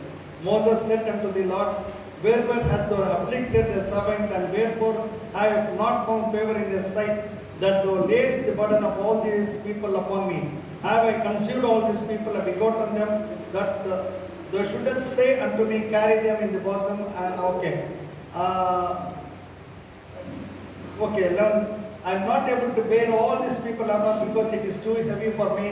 If thou deal with thus with me, kill me, I pray thee, out of hand. And if I found favor in the sight, let me not see my wretchedness. Okay. ನೋಡಿ, ಮುಂದೆ ಮೋಶೆ ದೇವರ ಹತ್ರ ಪ್ರಾರ್ಥನೆ ಮಾಡ್ತಾ 14 ವರ್ಷದಲ್ಲಿ ಮೋಶೆಗೆ ಹೇಳ್ತಾನೆ, ದೇವರಿಗೆ ಇಷ್ಟು ಜನರ ಭಾರವನ್ನು ನಾನು ಒಬ್ಬನೇ ಹೊರುವುದು ಅಸಾಧ್ಯ, ಅದು ನನ್ನ ಶಕ್ತಿಗೆ ಮೀರಿದ ಕೆಲಸ. ನೀವು ಹೀಗೆ ಮಾಡುವುದಕ್ಕಿಂತಲೂ ನನ್ನನ್ನು ಈಗಲೇ ಕೊಂದು ಹಾಕಿಬಿಟ್ಟರೆ ಉಪಕಾರ, ನನಗಾಗುವ ದುರವಸ್ಥೆಯನ್ನು ನಾನು ನೋಡಲಾರೆನು ಅಂದನು. See, here we see that Moses really is so much upset. ಇಲ್ಲಿ ನಾವು ನೋಡ್ತೇವೆ, ಈ ಜನರ ನಡವಳಿಕೆ ನಿಮಿತ್ತವಾಗಿ ಮೋಶೆ ತುಂಬಾ ಆತನು ಬೇಸತ್ತು ಹೋಗಿದ್ದಾನೆ. Because Moses now he is asking the Lord. ನೋಡಿ, ಈಗ ಮೋಶೆ ದೇವರನ್ನು ಕೇಳ್ತಾ ಇದ್ದಾನೆ, Lord, whether I conceived them. ದೇವರಿಗೆ conceived. ಇವ್ರನ್ನ ನಾನು ಎತ್ತಿದ್ದೀನ, ಇಷ್ಟು ಜನರು ನಾನೇನು ಎತ್ತಿದ್ದೀನ? Lord, why I have to take all this burden? ಇವರೆಲ್ಲರ ಭಾರ ನಾನು ಒಬ್ಬನೇ ಯಾಕೆ ಓರ್ಬೇಕು? It is better for me to die. ನಾನು ಬದುಕೋದಕ್ಕಿಂತ ಸಾಯದೆ ಒಳ್ಳೆಯದಂತ ಕೋರ್ಕೊಂಡೆ. See, Moses was telling to God, Lord, kill me, Lord. ನೋಡ್ರಿ, ಮೋಶೆ ದೇವರ ಹತ್ರ ಏನಂತ ಕೇಳ್ತಾನೆ, ದೇವ್ರೆ ನಾನು ಕೊಂದು ಹಾಕಿಬಿಡಪ್ಪ. Because of these people cry. ಯಾಕಂದ್ರೆ ಈ ಜನರು ಆ ರೀತಿಯಲ್ಲಿ ಮಾಡಿದಕ್ಕಾಗಿ. Many times we also do the same thing. ಅನೇಕ ಸರಿ ನಾವು ಕೂಡ ಅದೇ ರೀತಿ ಮಾಡ್ತಾ ಇರ್ತೀವಿ. Many times we see that the man of God will make them to cry because of our attitudes and behavior. ನಮ್ಮ ಒಂದು ನಡವಳಿಕೆ ಮತ್ತು ಮನೋಭಾವನೆ ನಿಮಿತ್ತವಾಗಿ ದೇವರ ಸೇವಕರು ಅಳುವಂತೆ ನಾವು ಮಾಡ್ತಾ ಇರ್ತೀವಿ. Many pastors they are crying because of the congregation many times. ಅನೇಕ ಸಾರಿ ಸಭೆಯವರ ನಿಮಿತ್ತವಾಗಿ ಆ ಸಭಾ ಪಾಲಕರು ಪಾಸ್ಟರ್ಗಳು ಓಡಾಡ್ತಿರ್ತಾರೆ. Many times many men of God they are in tears because they are giving unnecessary propaganda or something else against the man of God. ನೋಡ್ರಿ, ಅನಾವಶ್ಯಕವಾಗಿ ಒಬ್ಬ ದೇವ ಸೇವಕರಿಗೆ ವಿರುದ್ಧವಾಗಿ ಸ್ವಂತ ಸಭೆಯವರು ಮಾತನಾಡುವಾಗ ಅವರನ್ನು ದೂರುವಾಗ ಆ ಸಭಾ ಪಾಲಕರು ಮನಸ್ಸು ನೊಂದುಕೊಂಡು ಕಣ್ಣೀರು ಹಾಕದ ಪರಿಸ್ಥಿತಿ. You don't know how many times people will go to that extent of Lord, it's better to die rather than to live. ಮತ್ತೆ ನಿಮಗೆ ಗೊತ್ತಿಲ್ಲ ಎಷ್ಟು ಮಟ್ಟಿಗೆ ಆ ಸೇವಕರು ಮರಣದ ದೇವರ ಪ್ರಾರ್ಥನೆ ಮಾಡ್ತಾರೆ, ದೇವರೇ ನನ್ನ ಬದುಕುವುದಕ್ಕಿಂತ ಸಾಯದ ಮೇಲೂ ಅಂತೇಳಿ. So my dear brothers and sisters, ನನ್ನ ಪ್ರಿಯ ಸಹೋದರ a ಸಹೋದರಿ, man of God was telling, ಒಬ್ಬ ದೇವ ಸೇವಕರಿಗೆ ಹೇಳ್ತಾ ಇದ್ರು, don't make your pastor or a leader or anybody to cry like that, and it will not be a blessing in our life. ನೀವು ಎಷ್ಟು ಮಾತ್ರಕ್ಕೂ ನಿಮ್ಮ ಸಭಾ ಪಾಲಕರನ್ನ ಆ ರೀತಿಯಲ್ಲಿ ನೀವು ತೊಂದರೆಗೆ ಗುರಿಪಡಿಸಬೇಡ್ರಿ, ಆ ಥರ ಮಾಡಬೇಡ್ರಿ, ಅದು ನಿಮಗೆ ಎಷ್ಟು ಮಾತ್ರ ಆಶೀರ್ವಾದಕರವಾಗಿ ಇರೋದಿಲ್ಲ. If you are not happy because of certain things or maybe some things, better to walk out calmly and not to revolt or talk anything against them. ಒಂದು ವೇಳೆ ನಿಮಗೆ ಏನಾದರೂ ಇಡಿಸಿಲ್ಲ ಅಂತಂದ್ರೆ ನೀವು ಮೌನವಾಗಿ ಅಲ್ಲಿಂದ ಎದ್ದು ಹೊರಟು ಹೋಗ್ಬಿಡ್ರಿ, ಆದ್ರೆ ಸುಮ್ಮನೆ ವ್ಯತಿರೇಕವಾಗಿ ಆ ದೇವರ ಸೇವಕರ ವಿರುದ್ಧವಾಗಿ ನೀವು ಹೋಗ್ಬೇಡ್ರಿ. And instead of getting the blessing of God, you will get the curse of God in your life. ಹಾಗೆ ಮಾಡಿದ್ರೆ ದೇವರ ಆಶೀರ್ವಾದ ಬದಲಾಗಿ ಶಾಪವನ್ನ ಹೊಂದ್ಕೊಳ್ತೀರಾ. Sometimes why some families or the children are not being blessed because such kind of curses will be hunting them. ಯಾಕೆ ಕೆಲವು ಸಾರಿ ಕೆಲವು ಕುಟುಂಬದಲ್ಲಿ ಆಶೀರ್ವಾದ ಕಾಣಲ್ಲ, ಮಕ್ಕಳ ವಿಷಯದಲ್ಲಿ ಆಶೀರ್ವಾದ ಕಾಣಲ್ಲ, ಕಾರಣ ಅಂತ ಒಂದು ಶಾಪಗಳು ಅವ್ರನ್ನ ಬೆನ್ನಟ್ಟಿರ್ತವೆ. We have to realize such kind of mistakes in our life. ಒಂದು ವೇಳೆ ಅಂತ ಒಂದು ತಪ್ಪುಗಳನ್ನು ಜೀವಿತ ಇರುವುದಾದ್ರೆ ಆ ವಿಷಯದಲ್ಲಿ ನಾವು ನಮ್ಮನ್ನ ಪರಿಶೋಧನೆ So we ಮಾಡ್ಕೋಬೇಕು. have to make ourselves right with God and repent and confess and come out of such kind of attitudes. ನಾವು ವಿಷಯದಲ್ಲಿ ಗ್ರಹಿಸಬೇಕಾಗಿದೆ ಅಂತ ವಿಷಯದಲ್ಲಿ ದೇವರ ಬಗ್ಗೆ ನಾವು ಪಶ್ಚಾತ್ತಾಪ ಪಟ್ಟು ಅವುಗಳಿಂದ ಹೊರ ಬರಬೇಕಾಗಿದೆ. Because of shortest time, I wanted to hurry up. So ಸಮಯ ಇಲ್ಲ ಅಂತ ಸ್ವಲ್ಪ ಬೇಗ ಹೋಗ್ತೇವೆ ಮುಂದಕ್ಕೆ. And immediately God said that okay, I will give them the flesh. So ನಂತರ ದೇವರು ಅವ್ರಿಗೆ ಮಾಂಸಾಹಾರವನ್ನು ಕೊಡ್ತೇನೆ ಅನ್ನೋದಾಗಿ ದೇವರು ಮಾತು ಕೊಟ್ಟ. Not 1 day or 3 days, for 1 month, full day month I will give them the flesh. ಒಂದು ದಿನ ಅಲ್ಲ, 2 ದಿನ ಅಲ್ಲ, ಇಡೀ ಒಂದು ತಿಂಗಳ ಗಟ್ಟಲೆ ಅವರಿಗೆ ಮಾಂಸಾಹಾರ ದೇವರು ಒದಗಿಸ್ತೀರಿ ಅಂತ But ಹೇಳಿದ್ರು. Moses was telling, Lord, how can I bring such kind of flesh and how many buffalo flocks I bring? ಆಗ ಮೋಶೆ ಹೇಳಿದ್ರೆ, ಸ್ವಾಮಿ ತಿಂಗಳ ಪೂರ್ತಿ ಬರೇ ಮಾಂಸಾಹಾರ ತರಬೇಕಂತಂದ್ರೆ ಎಷ್ಟು ಕುರಿಗಳು ಎಷ್ಟು ಪಶುಗಳು ಬೇಕಾಗ್ತದೆ, ಅವೆಲ್ಲ ಎಲ್ಲಿಂದ ನಾನು ತರಲಿ? And the 21st, 22nd verse he was telling to the Lord. 21-22 ವರ್ಷದಲ್ಲಿ ನೋಡ್ರಿ ಮೋಶೆ ದೇವರಿಗೆ ಹೇಳ್ತಾ ಇದ್ದಾನೆ. And 23rd verse the Lord said unto Moses. 23 ವರ್ಷದಲ್ಲಿ ಮೋಶೆ ಹೇಳಿದ ಮಾತಿಗೆ ದೇವರು ಹೇಳುವಂತ ಮಾತು, Is the Lord's hand waxed short, and thou shalt see now whether my word shall come to pass unto thee or not. ಎಂದು ಹೇಳಿದಾಗಿ ಯೆಹೋವನು ಅವನಿಗೆ, ಯೆಹೋವನ ಕೈ ಮೋಟುಗೈಯೋ, ನನ್ನ ಮಾತು ನೆರವೇರುತ್ತದೋ ಇಲ್ಲವೋ ಈಗ ನೀನು ನೋಡುವಿ ಎಂದು ಹೇಳಿದರು. So God told that Moses, I will supply everything to you. ನೋಡ್ರಿ, ದೇವರು ಮೋಶೆ ಹೇಳ್ತಾರೆ, ಮೋಶೆ ನಾನು ಬೇಕಾಗಿದೆ ಎಲ್ಲವೂ ನಾನು ಒದಗಿಸ್ತೇನೆ. So my dear brothers and sisters, ನನ್ನ ಪ್ರಿಯ ಸಹೋದರ ಸಹೋದರಿ, many times we think that God cannot supply our needs. ಅನೇಕ ಸಲ ಅಂದ್ಕೊಳ್ತೀವಿ ನಮಗೆ ಬೇಕಾಗಿರ್ತಕ್ಕಂಥ ಅಗತ್ಯಗಳನ್ನ, ನಮಗೆ ಬೇಕಾದದನ್ನ ದೇವರು ಒದಗಿಸಿಕೊಡಲ್ಲ ಅಂತ ಅನ್ಕೊಳ್ತೀವಿ. Many times we know that we have the financial problem, we cannot meet emergency thing in our life. ನಮಗೆ ಇರ್ತಕ್ಕಂಥ ಹಣಕಾಸಿನ ತೊಂದರೆ ನಿಮಿತ್ತವಾಗಿ ನಮಗೆ ಆವಾಗ ಅಗತ್ಯವಾಗಿ ಬೇಕಾಗಿರೋನ ನಾವು ಪಡ್ಕೊಳ್ಳೋದಕ್ಕೆ ಆಗಲ್ಲ ಅಂತ ಅನೇಕ ಸರಿ ಭಾವಿಸ್ತೇವೆ. But we look unto the Lord, but God will supply in a wonderful way in your life. ಅದು ದೇವರ ಕಡೆಗೆ ನೋಡುವುದಾದ್ರೆ ದೇವರ ಅದ್ಭುತವಾದ ರೀತಿಯಲ್ಲಿ ನಿಮ್ಮ ಜೀವನದಲ್ಲಿ ಅದನ್ನು ಒದಗಿಸ್ತಾರೆ. Because the Bible says his hand is not shortened. ಈಗ ದೇವರು ಹೇಳುತ್ತೆ ಆತನ ಕೈ ಅದು ಮೋಟು ಕೈ ಅಲ್ಲ. So definitely God will supply every need in your life. ಖಚಿತವಾಗಿ ಆತನ ಆತ್ಕೊಳ್ಳುವಾಗ ನಿಮಗೆ ಬೇಕಾಗಿದ್ದ ಎಲ್ಲವನ್ನ ದೇವರು ಒದಗಿಸ್ತಾನೆ. So immediately God sent the squirrels to that camp. ಅಲ್ಲಿ ನೋಡ್ತೇವೆ ಅವರಿಗೆ ಮಾಂಸಾಹಾರಕ್ಕೋಸ್ಕರ ದೇವರು ಅನೇಕ ಪಕ್ಷಿಗಳನ್ನ ಅವರ ಪಾಳೆಯದ ಸುತ್ತ ಬೀಳುವಂತೆ ಮಾಡಿದ. And see, 31st verse. ನೋಡ್ರಿ 31ನೇ ವಚನ. And there went forth the wind from the Lord and brought quails from the sea and let them fall by the camp as it were a day's journey on this side and as it were a day's journey on the other side round about the camp and as it were 2 cubits high upon the face of the earth. And the people stood up all that day and all that night and all the next day and they gathered the quails. He that gathered least gathered 10 homers and they spread them all abroad for themselves round about the camp. 30ನೇ ವಚನ. ಆಗ ಯೆಹೋವನ ಬಳಿಯಿಂದ ಗಾಳಿ ಹೊರಟು ಸಮುದ್ರದಿಂದ ಲಾಮಕ್ಕಿಗಳನ್ನು ಹೊಡೆದುಕೊಂಡು ಪಾಳೆಯದ ಸುತ್ತಲೂ ಒಂದು ದಿನದ ಪ್ರಯಾಣದಷ್ಟು ದೂರದವರೆಗೆ ಭೂಮಿಗಿಂತ 2 ಮೊಳ ಎತ್ತರದಲ್ಲಿ ಹಾರುತ್ತಾ ಬರುವಂತೆ ಮಾಡಿತು. ಇಸ್ರಾಯೇಲರು ಎದ್ದು ಆ ದಿನ ಹಗಲಿರುಳು ಮರುದಿನ ಹಗಲು ಆ ಲಾಮಕ್ಕಿಗಳನ್ನು ಕೂಡಿಸಿಕೊಳ್ಳುತ್ತಿದ್ದರು. ಸ್ವಲ್ಪವಾಗಿ ಕೂಡಿಸಿಕೊಂಡವರು 18 ಖಂಡುಗ ಕೂಡಿಸಿದರು. So here we see that God sent them quails.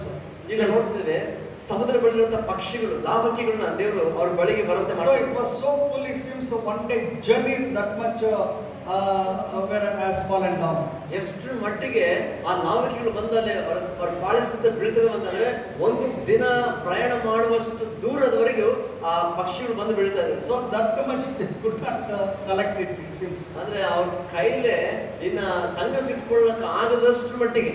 So the Bible says that they collected everything, cooked everything happily. ಮತ್ತೆ ನೋಡ್ತೇವೆ ಎಲ್ಲರೂ ತೆಗೆದುಕೊಂಡ್ರು ಮತ್ತೆ ಅಡಿಗೆ ಮಾಡ್ಕೊಂಡ್ರು ಊಟನೂ ಮಾಡ್ತಾ ಇದ್ದಾರೆ. And while the flesh was yet between their teeth, it was chewed, and the wrath of the Lord was kindled against the people, and the Lord smote the people with a very great plague.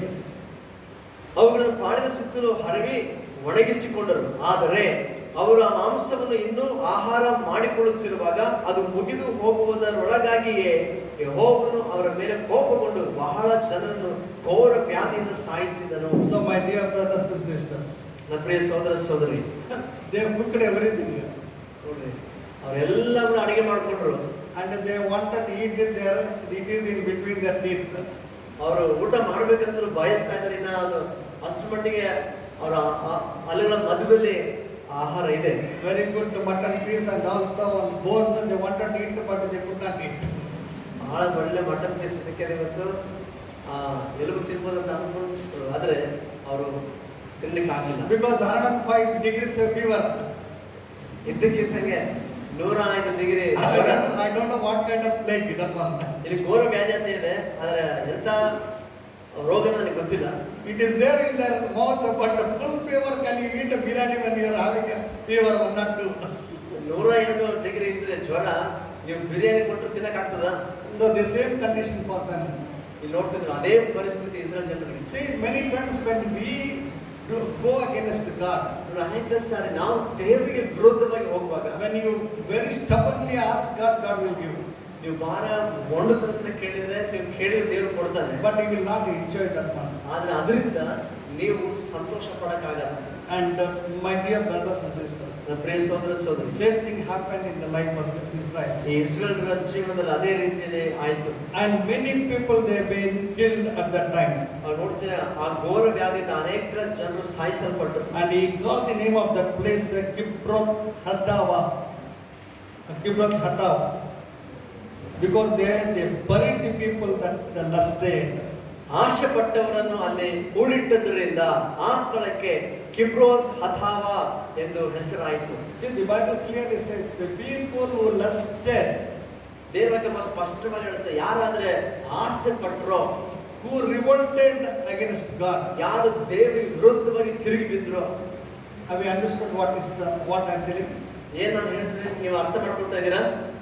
Suppose we are all here. ಉದಾಹರಣೆಗೆ ನಾವೆಲ್ಲರಲ್ಲಿ ಇದ್ದೀವಿ. 1 by 10 people will be there. 1 by 10 people will be among us. ನಮ್ಮ ಮಧ್ಯದಲ್ಲಿ 5 ರಿಂದ 10 ಜನ ಇದ್ದಾರೆ. Something they will tell and they will make you to rake up. 90 ಏನಂತ ಹೇಳಿ ಹೇಳ್ಬಿಟ್ಟು ಹೋಗನ್ ಅಂತ ಹೇಳಿ ನಿಮ್ಮನ್ನ ಅವ್ರು ಪ್ರಚೋದನೆ ಮಾಡ್ತಾರೆ. And the people who revolted like that, they have been consumed, it seems. ನೋಡಿ, ಯಾರಾದ್ರೆ ಆ ರೀತಿಯಲ್ಲಿ ತಿರುಗಿ ಬಿದ್ರಲ್ಲ ಅವರೆಲ್ಲರೂ ಕೂಡ ಅವತ್ತು ದಹಿಸಿ The ಹಾಕಲ್ಪಡ್ತಾರೆ. Bible said that the people who lusted, ದೇವರ ಕೇಳುತ್ತೆ, ಯಾರಾದ್ರೆ ಆಶೆ ಪಟ್ರೋ ಅವರು, the people who lusted the flesh, they are being consumed. ಮಾಂಸಾಹಾರ ನಮಗೆ ಬೇಕು ಬೇಕು ಅಂತ ಹೇಳಿ ಯಾರು ಆಸೆ ಪಟ್ರೋ ಅವರೆಲ್ಲರೂ ಕೂಡ ಆ ಘೋರ ವ್ಯಾಧಿಯಿಂದ So my ಸಾಯ್ತಾರೆ. dear brothers and sisters, ನನ್ನ ಪ್ರಿಯ ಸಹೋದರ ಸಹೋದರಿ, our God is not a consuming fire. ನಮ್ಮ ದೇವರು ಆತನು ಸುಮ್ಮನೆ ಸುಟ್ಟು ಹಾಕುವಂತ ಅಗ್ನಿ ಅಲ್ಲ. So we ourselves will be consumed because of our lust. ಅಂದ್ರೆ ನಮ್ಮಲ್ಲಿರ್ತಕ್ಕಂಥ ಆಸೆ ಅಥವಾ ದುರಾಸೆ ನಿಮಿತ್ತವಾಗಿ ನಾವು ಸುಟ್ಟು ಹಾಕಲ್ಪಡ್ತೀವಿ. See, having a desire is not against God. ನಮಗೆ ಹಸಿವಿದೆ, ನಾವು ಹಸುವಿಗೆ ಏನು ಆಹಾರ Desire, ಆಸೆ ಬಯಕೆ ಇರೋದು ಅದು ಕೆಟ್ಟದಲ್ಲ. but that the desire we have to commit in the heart, Lord, I want it, give to me. ಆದ್ರೆ ಆ ನಮಗೇನು ಬೇಕಂತ ಬಯಸ್ತಾ ಇದೀವೋ ಅದನ್ನ ದೇವ್ರ ಕೈಯಲ್ಲಿ ಒಪ್ಪಿಸ್ಕೊಟ್ಟು ದೇವರಿಂದ ಇಂಥದ್ದು ನನಗೆ ಬೇಕು, ನನಗೆ ನೀನು ಕೊಡಪ್ಪ ಅಂತ ಪ್ರಾರ್ಥಿಸಿದಾದ್ರೆ, Some people like that, today only, now only I want it. ಅದಕ್ಕೆ ಕೆಲವರು ಹೀಗಿರ್ತಾರೆ, ದೇವ್ರ ಚಿಂತಕ್ಕೆ ಒಪ್ಪಿಸ್ಕೊಡಲ್ಲ, ಬದಲಾಗಿ ಇವತ್ತೇ ನಾನು ಅನ್ಕೊಂಡಾಗ ಇವಾಗೇ ಬೇಕು ಅಂತ ಆಟ ಹಿಡಿತಾರೆ. Like children, నాకు ఇప్పుడే కావాలి ఐస్ క్రీమ్ లేకుంటే లేదు. ಮಕ್ಕಳ ತರ ನನಗೆ ಇವಾಗೆ ಐಸ್ ಕ್ರೀಮ್ ಬೇಕು, ಇಲ್ಲದ್ರೆ ನಾನು ಕೇಳಲ್ಲ. So like that to some people. ಕೆಲವು ಜನರು ಆ ರೀತಿ ಇರ್ತಾರೆ. When you do like that, God will not be happy. ನೀವು ಆ ಥರ ಹಠ ಹಿಡಿದ್ರೆ ನಿಮ್ಮ ವಿಷಯದಲ್ಲಿ ದೇವರು ಸಂತೋಷ ಪಡಲ್ಲ. Sometimes God out of his this one anger, okay, he will give, but he will not be happy.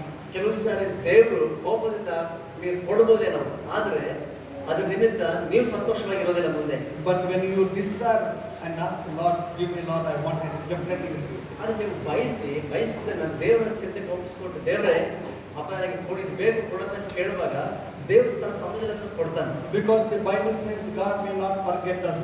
ಅದು ದೇವರ ಕೇಳುತ್ತೆ, ದೇವರು ನಮ್ಮನ್ನ ಮರೆತು ಬಿಡಲ್ಲ. Because the Bible clearly says mother may forget his child, sucking child. ದೇವರ ಕೇಳ್ತಲ್ಲ, ನೋಡಿ ಎಂತ ತಾಯಿ ತನ್ನ ಮಗುವನ್ನು ಮರೆತರೆ ಮರೆತಾಳು, But I will not forget, the Bible says. ನಾನು ಎಂದಿಗೂ ನಿನ್ನನ್ನು ಮರೆಯುವುದಿಲ್ಲ ಅಂತ ದೇವರು ವಾಕ್ಯ ಹೇಳ್ತಾರೆ. According to the Bible, we are all children of God or we are grandchildren of God. Bible ಪ್ರಕಾರ ನಾವೆಲ್ಲರೂ ಕೂಡ ದೇವರಿಗೆ ಮಕ್ಕಳ ಮೊಮ್ಮಕ್ಕಳ. My father, grandfather also children, I am also children. ನಾನು ನನ್ನ ತಾತ ಮುತ್ತಾತ ಎಲ್ಲರೂ ಕೂಡ ದೇವರಿಗೆ ನಾವು ಮಕ್ಕಳೇ. So when God wanted his children to be happy, he will give definitely. ತನ್ನ ಮಕ್ಕಳು ಸಂತೋಷವಾಗಿರ್ಬೇಕಂತಂದ್ರೆ ದೇವ್ರ ಚಿಂತಕ್ಕೆ ಅನುಗುಣವಾಗಿ ಅವ್ರಿಗೆ ಅದನ್ನು ಕೊಡ್ತಾನೆ, ಸಂತೋಷವಾಗಿರುವಂತೆ ಮಾಡ್ತಾನೆ. Because he will not forget the desire what you asked. ನೀನ್ ಏನ್ ದೇವರನ್ನ ಬಯಸಿ ಕೇಳಿದ್ಯೋ ಅದನ್ನ ದೇವರು ಮರೆತೋಗಲ್ಲ. But definitely he will honor and he will give one day. ನೀನು ದೇವರಿಗೆ ಒಪ್ಪಿಸಿಕೊಂಡಾಗ ದೇವರು ದಿನ ಖಚಿತವಾಗಿ ಗೌರವಿಸ್ತಾನೆ, ಈಗ ಅದನ್ನ ದೇವರು ಕೊಡ್ತಾನೆ. So my dear brothers and sisters, ಪ್ರಿಯ ಸಹೋದರ ಸಹೋದರಿ, tonight let us check up our lives. ಈ ರಾತ್ರಿ ವೇಳೆ ನಮ್ಮ ಜೀವನ ಒಂದ್ಸಲ ಪರೀಕ್ಷೆ ಮಾಡ್ಕೊಳ್ಳೋಣ. How is our desire? ನಮ್ಮದು ಬಯಕೆ ಅಥವಾ ಆಸೆ ಕೋರಿಕೆಗಳು ಯಾವ ರೀತಿ For what for we are lusting? ಯಾವುದಕ್ಕೋಸ್ಕರ ನಾವು ಬಯಸ್ತಾ ಇದ್ದೀವಿ? Our lust should not make God to become angry. ನಾವು ಪಡುವ ಅಥವಾ ಬಯಸುವಂತ ಕೋರಿಕೆ ಅಥವಾ ಆ ದುರಾಸೆ ಆಸೆ ದೇವರನ್ನ ಸಿಟ್ಟು So ತರಿಸುವಂತದ್ದಾಗಿರೋದು. we may have a desire but not a lusting desire. ನಾವು ಬಯಸ್ಬೇಕು, ಆದ್ರೆ ಅಷ್ಟರ ಮಟ್ಟಿಗೆ ದುರಾಶೆ ಪಟ್ಟು ಬಯಸಬಾರದು. God will not honor us. ಅಂತದನ್ನ ದೇವರು ಘನಪಡಿಸೋದಿಲ್ಲ. We will become what he called, God will anger will come upon us. ದೇವರಿಗೆ ಕೋಪ ಇಪ್ಪಿಸಿದವರಾಗ್ತೀವಿ, ದೇವರ ಕೋಪ ನಮ್ಮ ಮೇಲೆ ಬರ್ತದೆ. So tonight let us understand ಈ ರಾತ್ರಿ ವೇಳೆ ನಾವು ಅರ್ಥ ಮಾಡ್ಕೊಳ್ಳೋಣ, how many times we revolted against God. ಎಷ್ಟು ಬಾರಿ ನಾವು ದೇವ್ರ ವಿರುದ್ಧವಾಗಿ ತಿರುಗಿ ಬಿದ್ದು, How many times we talked against God. ದೇವ್ರ ವಿರುದ್ಧವಾಗಿ ಎಷ್ಟು ಸಲ ನಾವು ಮಾತನಾಡಿದ್ವಿ. How many times we told that our God is not answering my prayers. ನನ್ನ ದೇವರು ಅಸಲ ಪ್ರಾರ್ಥನೆ ಕೇಳ್ತಾ ಇಲ್ಲ ಅಂತ ಹೇಳಿ ಎಷ್ಟು ಸಲ ದೇವ್ರ ವಿರುದ್ಧ ಗುಡುಗುಟ್ಟಿದ್ವಿ. But let us commit ourselves and ask, Lord, I want your plan and I want you to be happy with me and let your according to your time bless me and give me a part. ದೇವರನ್ನ ಕೇಳೋಣ, ಸ್ವಾಮಿ ನನ್ನ ಜೀವನದಲ್ಲಿ ನಿನ್ನ ಚಿತ್ತವೇ ನೆರವೇರಲಿ ಅಂತ ನಾನು ಬಯಸ್ತೇನೆ. ದೇವರ ದಿನ ಸಮಯಕ್ಕೆ ಅನುಸಾರವಾಗಿ ನನ್ನ ಜೀವಿತ ನನಗೆ ಮೇಲಿನ ಮಾಡ್ತೀನಿ ಅಂತ ಹೇಳಿ ನಮ್ಮನ್ನ ದೇವರಿಗೆ ಒಪ್ಪಿಸಿಕೊಡ್ತೀವಿ ಎಂಬುದಾಗಿ ನಾವು ದೇವರಿಗೆ ಒಪ್ಪಿಸಿಕೊಡೋಣ. So when you pray like that, God will honor you. ನೀವು ಆ ರೀತಿ ಪ್ರಾರ್ಥನೆ ಮಾಡಿ ಒಪ್ಪಿಸಿಕೊಡೋದಾದ್ರೆ ದೇವರು ನಿಮ್ಮನ್ನ ಅದನ್ನ ಘನಪಡಿಸ್ತಾರೆ. God will answer your prayers. ದೇವರು ಪ್ರಾರ್ಥನೆಗಳನ್ನು ಉತ್ತರಿಸ್ತಾನೆ. God will give what you have prayed for it, for you. ಯಾತಕ್ಕೋಸ್ಕರ ಪ್ರಾರ್ಥಿಸಿದ್ರು ಅದನ್ನು ದೇವರು ಅನುಗ್ರಹಿಸ್ತಾರೆ. So let us close our eyes and look unto the Lord. ಈ ಸಮಯದಲ್ಲಿ ನಾವು ಕಣ್ಣುಗಳನ್ನು ಮುಚ್ಚಿ I believe that God has spoken to all of us. ದೇವರು ಮಾತಾಡ್ತಾನೆ ಎಂಬುದನ್ನು Let none of us to be like the Israelites ಆ ಇಸ್ರಾಯೇಲ್ ರೀತಿಯಲ್ಲಿ ನಮ್ಮಲ್ಲಿ ಯಾರೊಬ್ಬರು ಕೂಡ ಇರಕೂಡದು. who are ungrateful and thankful to God. ಅವರು ದೇವರಿಗೆ ಅಂತ ಮಾಡಿದ ಉಪಕರಣ ಕೃತಜ್ಞತೆ ಇಲ್ಲದವರಾಗಿದ್ರು. Always murmuring, complaining against God. ಯಾವಾಗಲೂ ಕೂಡ ದೇವರ ವಿರುದ್ಧವಾಗಿ ಗುಣಗುಡ್ತಾ ಇದ್ರು, ದೂರ್ತಾ ಇದ್ರು. But let us be thankful to God. ಆದರೆ ನಾವು ದೇವರಿಗೆ ಕೃತಜ್ಞತೆ ಸಲ್ಲಿಸುವವರಾಗಿ Our God's hand is not short on. ನಮ್ಮ ದೇವರ ಕೈ ಅದು ಮೋಟು ಕೈ ಅಲ್ಲ. But definitely He will answer our praise one day. ಖಚಿತವಾಗಿ ಒಂದು ದಿನ ದೇವರು ತನ್ನ ಚಿತ್ತದ ಪ್ರಕಾರ ನಮ್ಮ ಪ್ರಾರ್ಥನೆ ಉತ್ತರಿಸ್ತಾನೆ. He will answer your prayers. ದೇವರು ಪ್ರಾರ್ಥನೆ ಉತ್ತರಿಸ್ತಾನೆ. He will fulfill every desire of your heart. ನಿಮ್ಮ ಹೃದಯ ಎಲ್ಲ ಬಯಕೆಗಳನ್ನ ದೇವರು ತನ್ನ ಚಿತ್ತ ಪ್ರಕಾರ ಪೂರೈಸ್ತಾನೆ. Because God loves all of us. ಯಾಕಂದ್ರೆ ದೇವರು ಎಲ್ಲರನ್ನ ಪ್ರೀತಿಸ್ತಾನೆ. So He is not hating any of us. ನಮ್ಮಲ್ಲಿ ಯಾರೊಬ್ಬರು ಕೂಡ ದೇವರು ದ್ವೇಷ ಮಾಡ್ತಾ ಇಲ್ಲ. But let us check up our lives tonight. ಅದೇ ರಾತ್ರಿ ವೇಳೆ ನಮ್ಮ ಜೀವನವನ್ನು ಒಂದು ಸಾರಿ ಪರೀಕ್ಷೆ ಮಾಡಿಕೊಳ್ಳೋಣ.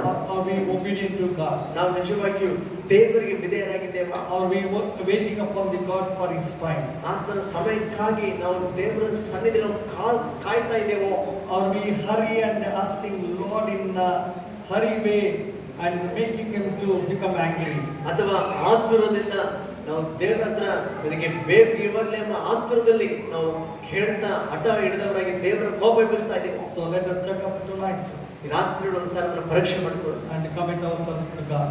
ಒಂದು ಸಾರಿ ನಮ್ಮ ಜೀವಿತವನ್ನು ದೇವರಿಗೆ ಒಪ್ಪಿಸಿಕೊಳ್ಳೋಣ. Thank you, Jesus. ಒಂದನೇ Thank you, Master. ಸ್ತೋತ್ರ ಕರ್ತನೆ. Gracious Heavenly Loving Father, ಕೃಪೆ ಬರುತ್ತಿರುವ ಪರಲೋಕದ ತಂದೆಯಾದ ದೇವರೇ, we thank you, we praise you for speaking to us tonight, O God. ರಾತ್ರಿ ಒಟ್ಟಿಗೆ ಮಾತನಾಡೋದಕ್ಕಾಗಿ ಸ್ತೋತ್ರ Lord, Swami. thank you for correcting and making us to understand the mistakes what we have committed or what we are going to commit in the future, O God.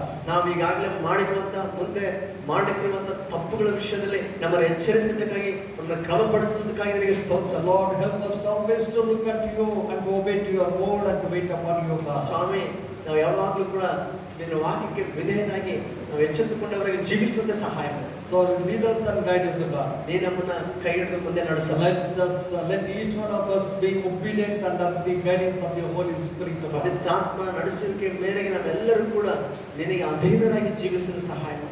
Once again, Lord, giving all the glory. ಮತ್ತೊಂದು ಸಾರಿ ಎಲ್ಲ ಮಹಿಮೆ ಒಬ್ಬನಿಗೆ In ಸಲ್ಲಿಸುತ್ತಾ Jesus' name I pray. ಕರ್ತನ ಯೇಸುವಿನ ಹೆಸರಲ್ಲಿ ಪ್ರಾರ್ಥಿಸಿದ್ದೇನೆ ತಂದೆ. Amen. Amen.